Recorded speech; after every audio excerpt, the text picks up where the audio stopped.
नमस्कार, मी संजय धुरी पुन्हा एकदा घेऊन आलो आहे निसर्ग कविता। पण आता नुसता निसर्ग नाही आहे तर निसर्गाचं रौद्र रूप काय असतं हे दाखवणारी दुःखद कविता आहे।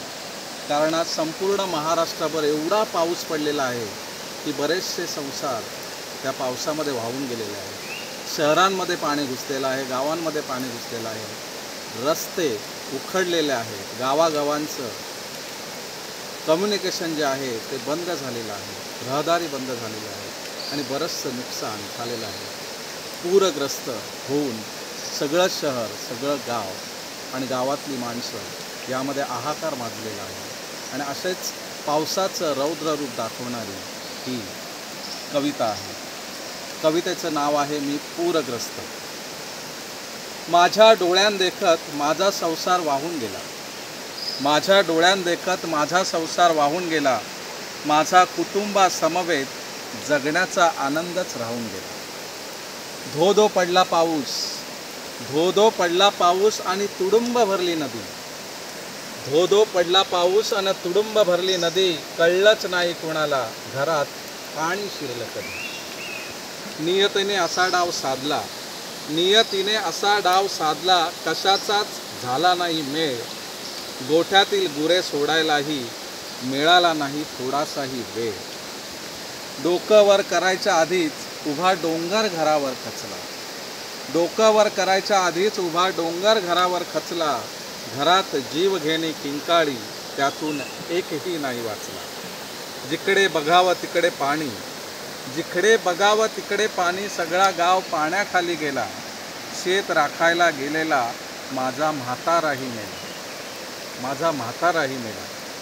क्षणात होत्याचं नव्हतं झालं सगळ्या गावात आला पूर, क्षणात होत्याचं नव्हतं झालं सगळ्या गावात आला पूर, कळेना कुणाला साथ घालावी, देवळासकट देवही बुडाला दूर।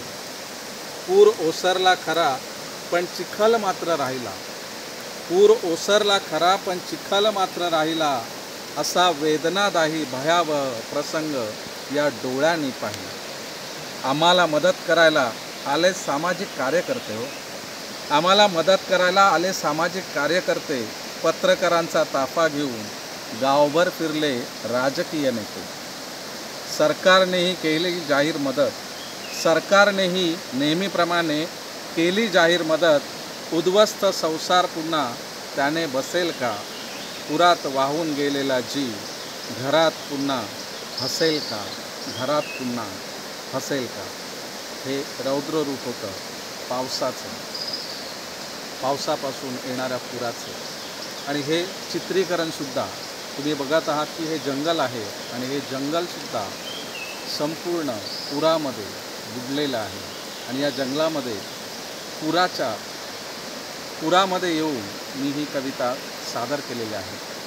ही कविता हे निसर्गाचं रौद्र रूप तुम्हाला आवडलं असेल तर या चॅनलला सबस्क्राईब करा, लाईक करा आणि काव्यरसिक जास्तीत जास्त शेअर करा।